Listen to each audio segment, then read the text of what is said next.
Good afternoon, everyone, and welcome to today's webinar, Comprehension Research and the Classroom, Bridging the Gap with Oxford Reading for Comprehension. As you may be aware, Oxford University Press is a not-for-profit organisation with all of our work related to our core mission to support excellence in education. Hello, everyone. It's fantastic to have teachers joining us from all over Australia today, so thank you for logging in. It's a great opportunity for us all to have a snapshot of what's happening with reading and comprehension in classrooms across the country. I'd like to start with a quick introduction to our presenters today.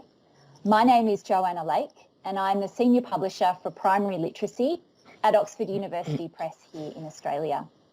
And I'm delighted to have joining me today, Susan Taylor. Susan is an experienced primary school teacher who currently job shares a Year 1 class in a school in Sydney. She also lectures and facilitates tutorials for pre-service primary teachers at Macquarie University, New South Wales. Literacy, language and literature are her specialty subjects. Susan has a master's degree in children's literature as well as a diploma in book editing and publishing. She's authored a series of English textbooks for primary schools and has also written and consulted on primary literacy for Oxford University Press in Australia. Susan is passionate about students having a voice, enjoys her role as a marker in the annual What Matters competition for the Whitlam Institute. Thank you for joining me today, Susan. Thank you, Jo. I'm very happy to be here and I'm looking forward to exploring together concepts around comprehension. So it is exciting that we have teachers joining us from all over Australia, and I think that it's going to be important to begin with a shared definition so that we're all sort of understanding what do we mean by the term comprehension. We're going to be considering what research says about comprehension, and in particular what Oxford University Press has found through their research around comprehension.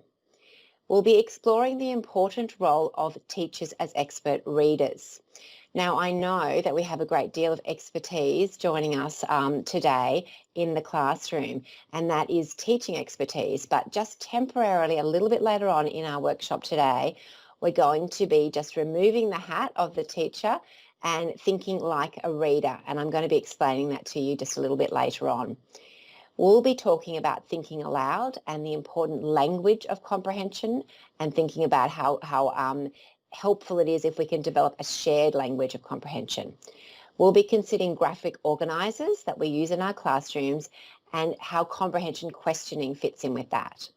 We'll also be considering the all-important area of assessment and considering how to best assess comprehension development. That's great. I'm looking forward to talking about all these aspects of comprehension with you today, Susan. So to begin our discussion, it would be really great if you could give us your view of what you believe comprehension is. Yes, absolutely, Jo. So comprehension can be said to be an understanding and interpretation of what is read, and that is a quote from Griffin in 2010. For a student to have the ability to derive meaning from text, it is vital because it's either going to enable or hinder their progress in every school subject. Additionally, it's important to acknowledge that, and I'm going to quote here from Byers et al., comprehension is generally considered to be an essential skill required in all learning areas. So to be able to effectively comprehend what they read both within and beyond the classroom, students need to make personal connections with the text that they read and to be able to engage in critical thinking and problem solving. This is information that we know to be true in our daily classroom practice. So to give you some examples that I feel that teachers today will be able to relate to is, if we're teaching a maths lesson and we need to talk to our students about three-dimensional objects, it's essential that they understand the meaning of the words curved and parallel. And for them to comprehend those words is a vital part of that mathematics lesson, so separate from English, another subject area to be successful. Or likewise, we might have a geography lesson and we might present our students with a task card. But unless they can read and effectively comprehend, understand the meaning of the words on that geography task card, then that geography lesson is not going to be a success, and we know that. Thanks, Susan. I think it's great you bringing up these examples and talking about this sort of broader aspect of comprehension, not only as it applies to literacy and sort of reading within the English lesson or literacy block, but how that comprehension really applies throughout everything that students are learning all throughout the day. Building on this, it would be really interesting to hear your thoughts, particularly in the light of 2020 and some transformations that we've seen this year in terms of digital and the increase of digital in the classroom. What you think comprehension means for 21st century learners? Yes, well, exactly. 21st century learning is very much on our minds, and I'll draw your attention to some research that I completed just very recently about comprehension. And in that, I included an emphasis on how it connects with 21st century learners. And I also thought that it was really important for us to consider, in particular, ELD students. And for those who affirm English is not their first language, we need to be thinking as well about how important comprehension is, given the multicultural nature of classrooms now in Australia. So I observed that globalisation, which is reflected in that multicultural aspect in our classrooms, as well as technology, are developments that have changed the landscape of modern society, and education has been swept along with it. Students in Australian classrooms now live in a fast-paced, highly networked world, which is only likely to increase in speed and complexity. So in response to this, it's essential that we as teachers equip our students with skills and strategies that will enable them to gain meaning from what they read. So the notion of reading the wider world and the connection between literacy and social practice has emerged. And one of the best ways that we as teachers can enable that our students, including those for whom English is not their first language, to fully understand the text that they read is to systematically teach students to be aware of their own level of understanding. And this helps them to be familiar with the metacognitive language to express and hence better understand the complex process of gaining meaning from texts. And it's also essential that students have strategies to employ if meaning breaks down.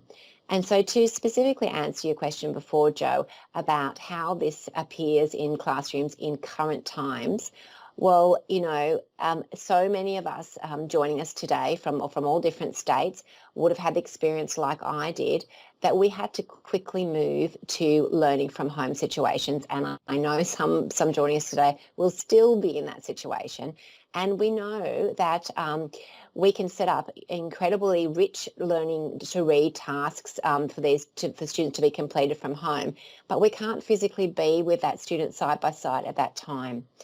We might ask their parents to take a role in listening to them read, but also busy parents this year, coping with their own workloads, were also perhaps not able to sit actually side by side while the student read. So if the student can be aware if their own understanding breaks down, so they realise, okay, I'm not understanding what I'm reading, and I guess maybe even more importantly, know what to do if their meaning breaks down, what strategies they can use, then that's really empowering for the students. And I think that it gives confidence to the teachers to know that in the end, it's actually about the students themselves taking that on as individuals. Absolutely. I think what I'd like to talk about next is just to move in to talk a little bit about comprehension research. Could you share with us some of the latest research that you found on comprehension? Yes, definitely. And I also wanted to sort of mention before that it is really good if we think about learning to read through the gradual release model. So the best way that can happen is for the teacher to model the practice for the students. And then once the students are really familiar with that and the language that's used, then it's time to sort of metaphorically walk beside the student to sort of make sure that's guided practice and they're watching the students start to take on the practice themselves, but they're monitoring closely. And then finally, they are confident that the student can actually engage in that learning and that way of comprehending independently. And, research does back this. So Oxford University Press has worked with leading academics and practitioners in the field of comprehension, and that include Professors Jane Oakhill and Kate Kane. And together they developed a framework of comprehension strategies and skills. The framework has been devised to represent the best research in the area of comprehension, while also reflecting the curriculum requirements. And that's, of course, really important, because that's our responsibility as teachers, to make sure that we are, using our curriculum very closely and making sure that our students are gaining from that knowledge. And that makes it easy to use, for the teachers and for the students, that it is closely aligned with our current curriculum. Now, Jane Oakhill and Kate Kane's longitudinal study identified 4 clear learning areas that contribute to skilled comprehension. The first one is inferential skills. Now, this is being able to both link up references within sentences and more global text that involves ideas, settings, and themes. Now, when I came across this research from Oxford University Press, I wanted to research more widely and to check whether other fields of research were also concurring with this. And I can say that Michael Presley and the work of Michael Presley certainly concurs, because he says that readers should be encouraged to relate what they know to information-rich texts that they are reading, with a potent mechanism being active interrogation. So in other words, what that means is that it's highly important that teachers encourage their students to grasp the inferential meanings behind the text they read. So that's when we as teachers talk about not just reading what is on the lines, but reading between the lines and even beyond the lines. The second area that was identified was comprehension monitoring. And this is what I was alluding to before, that when students are themselves aware of their own level of understanding, and again, if they're realising, oh, I'm not understanding what I'm reading, they know what they can do if that breaks down. Thirdly, identifying text structure. And this is deriving a framework for understanding to help identify the main parts of the text that they're reading, to make sure that they grasp the main meaning of the text. And finally, but really importantly, receptive vocabulary. And that really certainly comes in with the ELD students that I mentioned before. And it's the knowledge of the meaning of the words and making sure that they have a rich and varied vocabulary. It's also really important that teachers themselves are knowledgeable about comprehension strategies, and that way they're able to develop a common language. If they are modelling the kind of language, and I'm going to be giving some demonstrations in a minute of the kind of language that's used for comprehension monitoring, then the students themselves hear that language and there's able to be shared understandings across the classroom, or perhaps even better, across the school. So, Jo, as a classroom teacher, I know that it's very, very helpful if we can have well-researched ideas drawn together. And I think that never was there a time that I thought about this more than, when we needed to move very quickly from a traditional face-to-face classroom to sort of online learning. And we needed to produce something that would be quite professional, because parents were going to be following that and, looking at it very closely. And sometimes even, we can be questioned in our role and asked to justify why we do certain things. So if we can have well-researched ideas already drawn together for us, kind of ready to go, it's very helpful. So I'm thinking of the framework here, and I was wondering if you would be able to explain our Oxford Reading for Comprehension framework to our audience. Absolutely, Susan. So as you just mentioned, OUP worked with Professor Jane Oakhill and Professor Kate Kane to create a framework based on the latest comprehension research.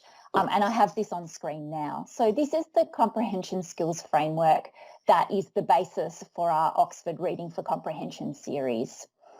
So what we did was we looked at all the research, and we looked at those key areas that you've just discussed, and put it together in a framework that really shows the strategies that readers can be working on, and the skills and what they need to do, and how those are related, because I think that often can be one of the things that's difficult, is the sort of transition between these strategies and skills.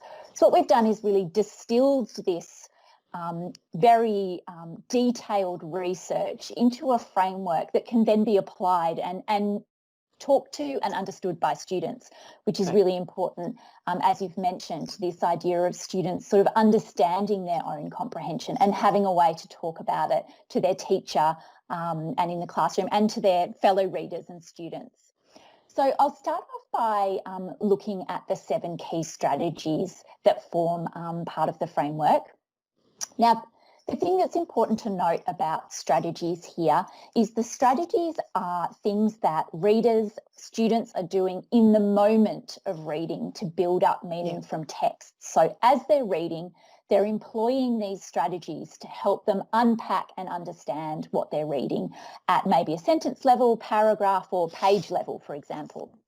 So we've got activating prior knowledge, we've got asking questions, determining importance of different pieces of information in the text, inferring, monitoring comprehension, monitoring their own understanding as they read through the text, predicting, thinking about what might happen next, and visualising, what image do I get in my mind as I read this piece of the text. So that's those key strategies that the research showed successful readers are employing in the moment of reading. And then we have our comprehension skills. So there's 5 key skill categories here that readers employ after reading a text in order to enhance their understanding and comprehension of the content. So it's important to note here that each of these 5 skill categories requires a reader to have employed the strategies while they're reading in order to be able to display this skill later on. So in this way, we think that, or we would describe the strategies and skills as being linked and convergent.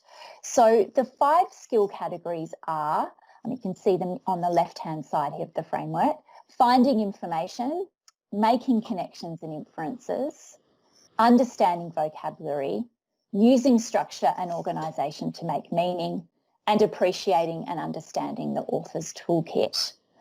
And so what we talk about in the framework when we talk about these strategies being used together in order to employ a skill later is, for example, with the skill of making connections and inferences, to be able to answer a question about a text that they've just read where they're needing to make connections between different pieces of information and making inferences about potentially what unsaid action has happened in the text, but which by joining some information together you can understand.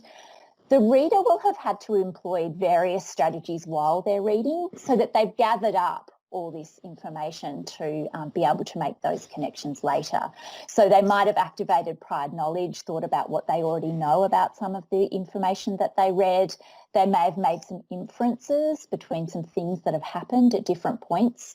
They might have predicted, and that's helped them maybe think about what's happening or thinking what's happening with a character. So that's how we see those working together. Thank you, Jo. That was a really comprehensive explanation, and I think it's really great for teachers to see that while there are, seemingly separate areas, they do really link together, and that does make the framework really easy and useful to use in the classroom. Now, I know, Jo, when we were chatting about what should be the title of this webinar, we tossed a few ideas around, but we ended up settling on the idea of a bridge, and that's what we've called this webinar today. And I think that it is really apt to think about a bridge when we're looking at the framework, because of course what we're doing there is that we are linking research and classroom practice. And I know that, I really believe that sound classroom practice is best informed by really thorough research. And I think that this framework actually can be really helpful in this way. Like I was mentioning before, that more and more we are needing to get something together quickly that we need to make, quite public. In a way, we were almost like producing a public textbook every week when we were, putting out the online learning. And I think that if something's already ready to go, we know the research is behind us, then that can be really, really helpful. Now, an example that I might give of just how I know that the research is useful just in my daily classroom practice is that I know that research indicates that the skill of making connections and inferences is really important. So I have that in mind when I'm designing classroom activities. And, one example of an activity that highlights that particular skill is that to play a game called Character Hot Seat. Now, some of you may know Character Hot Seat, but if you don't know, then I'll give you a little demonstration, and I'll actually use my prop here, which is a pretend microphone. And yeah, lots of fun. This is actually very popular in my Year 1 classroom. Students grab it all the time just for their news even, and I find that just holding something tangible can actually give them confidence. And we, play a little game that if they're a little bit quiet and shy, I sort of say, can we turn up the volume? And they actually do sort of stand a bit straighter and talk a bit louder, and they're quite keen to hold it and sit in the character hot seat. So I have a chair that's particularly decorated, and I ask them to play the role of a character of a shared book that we have been experiencing together. So for example, I might talk to them about Possum Magic, the classic by Mem Fox, and I might say to them, okay, so you need to pretend to be hushed, and everyone else in the class needs to write questions. They might write them down ahead of time and pop them in a question box that they would like to know about Hush, for Hush to answer. Or you can just do it impromptu on the spot where they, you might sort of pass the microphone to them. Do they have a question? And then back to Hush. And that child needs to answer in character. Now, what this provides is a wonderful opportunity for me as a teacher to sort of step on the sidelines for a minute. And as I'm observing that the questions that the other students create, that's really interesting and important, because let's remember that creating a question actually uses a greater cognitive load than answering a question. So we're seeing that those students are really thinking, and we're getting an idea about how well they understand the text by the questions they create. And we're certainly getting a good idea of how the child who's in the hot seat has interpreted the text when they're answering as Hush. And I hope that is a helpful demonstration or example, because I think that, we need to think that primary school teachers are both generalists and specialists. So we're generalists because we are teaching 6 key learning areas every week, maybe not every single day, we do 6, but we certainly cover them. And we need to know all those different areas. But we're also specialists in terms of the detail of the knowledge that we are expected to be familiar with within the areas. So if we think about just English alone as one subject area, then within that, of course, we have comprehension, that lies within reading. So it's sort of getting smaller: English, reading, comprehension, and we are expected to know, a great deal about each of those areas. So I think it would be fair to say that, we face a myriad of complex decisions about what's best for our students every day. And in my opinion, in my years of teaching, never has there been a time that teachers are under more pressure than in 2020, and we are feeling that responsibility of trying to work out what is best for our students. And research can really help us when we need to think and act quickly. That's fantastic, Susan, and I can see some comments about, or a comment about loving the character hot seat. So that's fantastic, and it's really helpful with you sharing your experiences in the classroom. And I'm sure lots of teachers who are online at the moment are enjoying hearing your perspective as a Year 1 teacher. We're now going to move towards you explaining the metacognitive strategy of thinking aloud. But before we do that, part of the metacognitive strategy of thinking aloud is being able to put yourself into the position to think like a reader. And so you and I are going to have a little chat now to help us tap into that kind of thinking. So to do that, I'm going to ask you, Susan, what was your favourite book when you were a child? Aha. Well, Joe, I loved reading when I was a child. No surprise, I've gone on to work in this field. I remember actually once reading all through the night, and suddenly the sun was coming in the window, and I'd found that I had read all through the night. And there are a lot of books that I love, so it's hard to choose. So I'm going to go for two, actually. Okay. Now, Harry by the Sea was one of my favourites. So it's a bit of a battered copy here because it is truly loved. What I loved about Harry by the Sea was that Harry had a sense of adventure when he explored the beach all on his own, but also deep loyalty to his own family when he returned to their umbrella at the end. And of course, I'm wondering, I'm sure you are too, Joe, what is the favourite book of our audience? So can I invite the audience now? If you want to look down the bottom of your screen, there should be a chat function there. And if you want to reflect back to when you were a child and type in the title and perhaps the author of your favourite book when you were a child, I think that'd be great because I'm sure we're all keen to see what each other's are and if there's any in common. And just while you get started on that, I'm going to share my other, I was going to say second favourite, but they're actually equal favourites because I also truly loved Charlotte's Web. It's a classic. And what I loved, well, so many things about Charlotte's Web, but a quote that particularly stood out to me, even as a child, was that Charlotte was a great writer and a good friend. And even as a girl, those qualities really resonated with me, and I thought that would be a wonderful things to aspire to. So they're my two favourites, and I can see our chat is going, which was wonderful, Joe. But just to give everyone a few more minutes to keep on adding in, can I ask you, Joe, to share your favourite book as a child? Yes. So, Susan, I'm going to hold up my favourite book so everyone can see that because I'm sure it might be familiar to some people who are watching.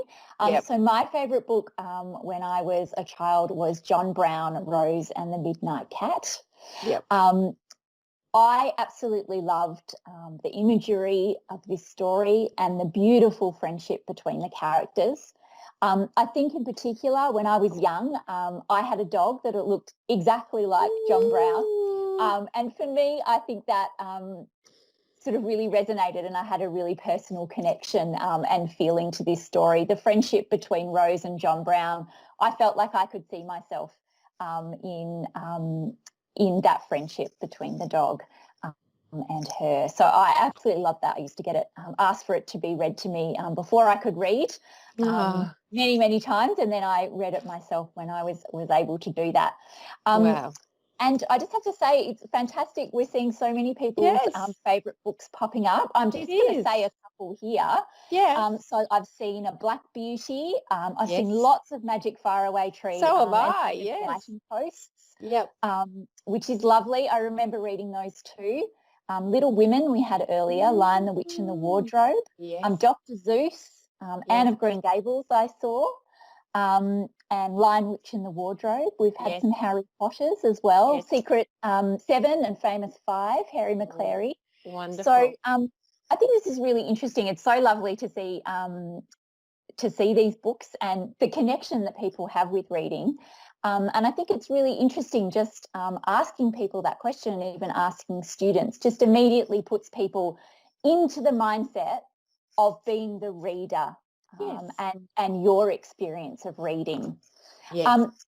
So based on that, we're going to watch a quick video now, which, Susan, I really love because we're going to get to see an animated version of you in this video, which is really fun. In this video, we're going to see you talking aloud and thinking aloud. Yep. And you're going to demonstrate being an expert reader with a group of students. And then we're going to talk a little bit more about this idea of think aloud. So let's take a look now. Zebras are herbivores. They eat grass. Without grass, zebras wouldn't have anything to eat and they would die. Okay, now that I've read that information from the book, I'm going to use our think aloud. What do I already know that can help me understand what I am reading? Well, I've heard the word herbivores before from a movie that I've watched about dinosaurs. The dinosaurs that were herbivores ate plants and did not eat meat. When I visited a farm, I saw other animals eat grass, including cows and sheep. So I think that they're herbivores too. Now, as we read the book today, I'm going to ask you to activate your prior knowledge using the Think Aloud, just like I have. Let's start reading. Okay, thanks for that, Jo. It's always interesting to see a cartoon version of yourself. I think that that was really good because it leads us, straight into that really deep focus of moving from being the expert teacher, like I said in the beginning of this webinar, to being an expert reader. And just to point out that they're really, it's a simple thing to do, but it's just important to make that distinction that all we are doing when we are using the Think Aloud process is just saying aloud what is in our own mind as we read. So that is where we're thinking back to you yourself when you were a child, when you were reading that very favourite book, if you can feel that in your hand, thinking like a reader and just sharing what's going on in your own mind. So as I mentioned before, that's the modelling process the teacher does with the idea that eventually the students will go on to do it. And I thought I would model it for you a little bit now. So I'm just going to show you a book here. So this is a commercial reader called Snoot, but I'm going to mention later, Think Aloud doesn't need to be just done with Snoot, but you this is an example that I can show you. So before I would even begin the story, I would use the Think Aloud strategy that's on this card, which is activate prior knowledge. And so I would be looking at the cover of this book and I would say, let's look at this book. And so you might have noticed with a cartoon that you can actually use this little sort of putting your finger up like this to just tap your cheek. It's like, to get you into the mode. So, I'm just wondering if I know what sort of animal Snoot is. So you notice the emphasis on the first person. I'm just saying, I wonder. I'm not asking my students, and that's a function we have to kind of actually switch off in ourselves because teachers are so good at asking questions that we just kind of do it automatically. So you might be thinking, you'd say, oh, do you know what animal Snoot is? But you're not. You just go, do I know what animal Snoot is? And then I would begin to read the book out loud. And I would say, every morning Snoot has woke up feeling worried. What if the sky falls down, said Snoot. What if I can step on a crack in the footpath? Oh dear, said Snoot. What if 2 stripes are not enough? What if something terrible happens? Snoot, said his friend Milton, you worry too much. And then I would pause when I was reading aloud to my students and I would use another Think Aloud strategy, and this one is ask questions. So I would stop reading the text and I would ask a question out loud that's in my own head. So I would just say, I wonder, why is it that Snoot worries so much more than Milton? Then keep on reading. And I would keep reading the next pages, and then maybe at this point I might want to just stop reading aloud again, and I would use the Think Aloud strategy of determine importance. And this time I might say, after reading the bottom of this page, I might say, I'm wondering how if I could summarize what's happened so far in this story. And then I would actually give a verbal summary of what's happened so far in this story, and so on. And you can see, I've marked lots of little post-it notes there of the many different Think Aloud strategies you could use if you wanted to be really pre-prepared and to make sure you're using a variety of Think Aloud strategies. You could do something like that, but you will find that as you use it more and more often, you'll get really confident and you won't need to do that. It'll just be a question of picking up the book and just pausing every now and then and saying what's in your mind. So once you just make that simple shift from teacher to reader, you'll find that it flows really naturally for you. Thanks, Susan. I think something that really has stuck in my mind there is just thinking about that I and thinking about, saying it from your own perspective and really, just as you say, saying your thoughts out loud as the expert reader. Yeah. So one thing that you and I have discussed in the past is when we've been thinking about the best way to assess students' understanding of a book after reading, Yep. is what kind of activities that we can do to do that. And Yep. one of the things that we've talked about is using graphic organisers and how Yes. that can really help with consolidation around comprehension after reading. So we're going to bring one up on screen now. Great. It would be really great if you could talk us through how you would use this after reading a book with your students. Yep. So this one would work really well after Snoot, and I mean it would work well actually after a number of different texts. But for example, now the audience is a little bit familiar with Snoot, if you had read that and discussed it, you could use it in a number of different ways. You could have it up on your interactive whiteboard and you could be asking your whole class to answer those questions about the character of Snoot. And you as a teacher could be putting in the answers. You could be scribing a pen or typing the answers to capture the whole class's understanding. Or you might want to use that exact same graphic organizer with just a guided reading group. So just a small group of students. And that time, again, either you could scribe or perhaps you want to ask one of your students to actually be the one to write the answers that capture the group's understanding about the text of Snoot. Or the other way is, as teachers, as I've been mentioning, we do need to at times, justify what we're doing in the classroom, and particularly regarding assessment. And that's something that we're asked to actually produce knowledge about. We're asked to produce evidence of, why a student, we have said that they are at a certain level of understanding. And so I would suggest that if that is your sort of, end game, if that is what you're aiming for, then perhaps you want to give that graphic organizer to individual students. And if you ask them to complete it just on their own, then you might actually give very little preamble. You may just actually ask them to complete that, and that's going to give you a really good understanding of their comprehension and how well they've monitored what's going on in the text that they've just studied together. Fantastic. That's been really interesting, Susan. And I think really interesting to see how the same activity or graphic organizer can sort of be employed in a few different ways, depending on what you would like to get out of that particular session in the classroom, whether it be more focused on discussion or whether you'd like to sort of really drill down a little bit more into individuals and students' sort of personal development in the area of comprehension. So we're getting towards the end of the session now, and we've actually had a couple of questions that have been submitted to us prior to the session, which I thought we would just go through now because I think that they might be questions that have been raised by teachers. So I think I thought we would go through those. So the first one I wanted to put to you was, does the Think Aloud strategy that you've showed us today need to be used on any particular type of book? Oh, okay. So I think that's a good question because I'm happy to give the answer to that one. That really the Think Aloud strategy is very, very versatile, and it can be used with any book. And that's what's so wonderful about it. So, I've given the example of, Snoot before that you can use it for, but equally you could, and in fact I have done, use it for Harry by the Sea.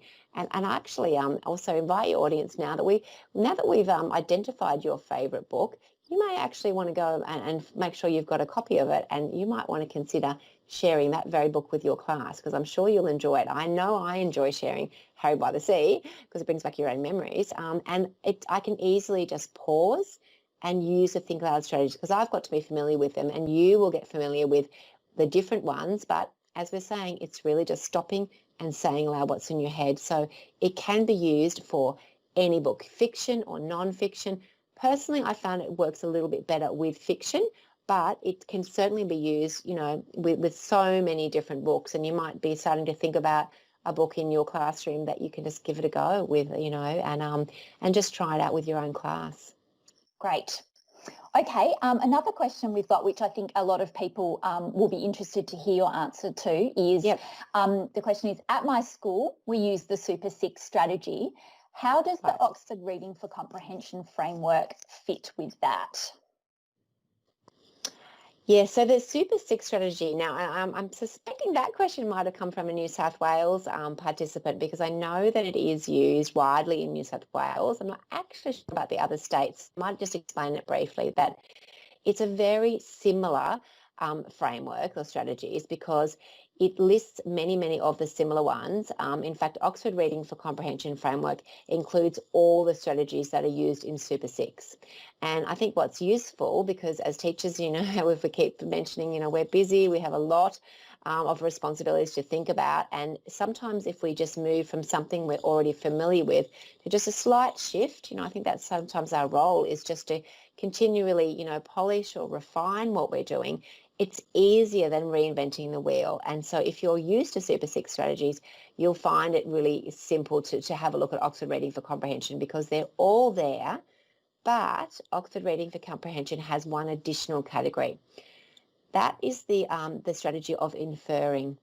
And you may remember before that I was talking about the research about inferring and saying just how important it is. We knew that the Oxford research has found it, and then that was concurred by the work of Michael Presley, which says that for students to be able to grasp those meanings that are hidden within the text are really important. So hopefully that kind of aligns the two, the Super 6 and the Oxford Reading for Comprehension framework for that person who asked that question. Thanks, Susan. That's fantastic. And just looking at the time, I think we'll just go with one more question. So the question is, what did you mean when you said that teachers can develop a common language with their students? Oh, okay. Well, I just really meant the kind of language that I've been modelling for you. So, you know, when we stop, so bringing up my example of snoot before, you know, when I was beginning by activating prior knowledge, by saying, you know, do I know what sort of animal snoot is? That is, you know, using that language. So activate prior knowledge is something that your students will get to know. Or I predict is another one that we're often using, and that's important, because if our students hear the teachers modelling I predict, they will start to think themselves, okay, what do I think is going to happen next in the text? And we all know that predicting is a really important part of the reading process. And so the more that you use that language, and then you can start to have conversations with your students, and you've got that shared, you know, common denominator and those, you know, commonalities within your classroom. Fantastic. Right. Yeah. Thanks so much, Susan. If there are any further questions from our audience today, if you'd like to type them into the chat bar now, we'll take a note of those and we can get back to you later. So if anyone wants to type a question in now, we can come back to you. So that's all we've got time for today. But I just want to take the opportunity now to say thank you, Susan. Look, absolutely. It's my pleasure, and I'm certainly very happy to answer those questions, you know, later on. I think the time's gone very quickly, and it'd be terrific to have some more interaction with all of you. But thank you so much. Well, thank you, Joe, for giving me this opportunity. But for everyone else, to have so many of you joining us from so many different states of Australia is you know, really special. And I just want to thank you for your participation. I loved seeing your favourite books. I'm going to go back and read that chat function more closely when I finish to see you know who has some commonalities, and maybe we'll even find out the most popular favourite book, Joe. That might be interesting. So again, thank you very much for talking with me today about this really important topic of reading for comprehension. Thanks, Susan. I found it wonderful to speak to you and just to hear your thoughts around comprehension, both from the perspective and of research, but also as an experience and a current classroom teacher who's working with a Year 1 class every week. So thank you everyone for joining us today. Susan and I really appreciate your enthusiastic participation and we wish you well with your comprehension teaching, and we'll see you again soon. Thank you. Thank you.